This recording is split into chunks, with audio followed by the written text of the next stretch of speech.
Bismillahirrahmanirrahim. Elhamdülillahi Rabbil alemin. Vessalatu vesselamu ala abdihi ve rasulihi Muhammedin ve ala alihi ve ashabihi ve tabi'ihi mecmain. Uraza tutunun faziletlerine kilgende Peygamber sallallahu aleyhi ve sellem'in bir hadisindeydi. Kim Allah rizalığı için bir gün uraza tutsa Allah Teala onun yüzünü cehennemden 70 küzge yırağaytır diye. Abu Hurayra'dan getirilgen hadiste Peygamber sallallahu aleyhi ve sellem eydi: "Men sâme Ramazâne îmânen ve ihtisâben gufira lehu mâ teqaddeme min zenbihi."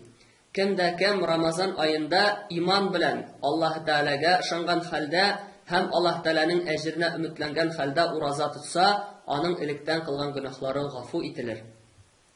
Şulay Abu Hurayra radıyallahu anhudan getirile, Peygamber sallallahu aleyhi ve sellem etti: "İzâ câe Ramazânu futihat ebvâbul cenneti ve gullikat ebvâbun nâri ve suffidatiş şeyatîn."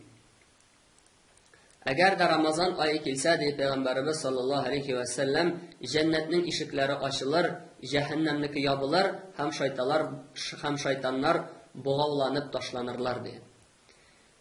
Şimdi Allah Rabbimiz özünün rahmeti bilen bütünümüzni de isen imin şuşu mübarek bulgan, aylarının sultanı bulgan Ramazan ayına jitkirdi. Şuşu hadislerden görüngençe Allah Rabbimiz bizge bir köp ecir sevaplar ezirlegen.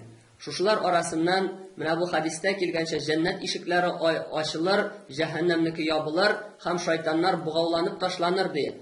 Yani bizge izgi gameller kılı jingileyecek inşallah. Kırımızda vesvese kılıp duruşu şeytanlar bulmayacak. Bu ay, mübarek ay, şuşu ayda Allah'ın rahmeti bilen Kur'an indi. Şuşu ayda peygamberlik indi Resulullah sallallahu aleyhi ve sellem'ge. Indi Allah Rabbimiz her başalarımızga da şuşu aydan soň şistarınıp, baklanıp, imanlarımız nığıgan halde indi şığırga nasip eylesin. Hem indi bütün yılga jiterlik, güç kuvvet alırga Allah Teala nasip eyleseydi.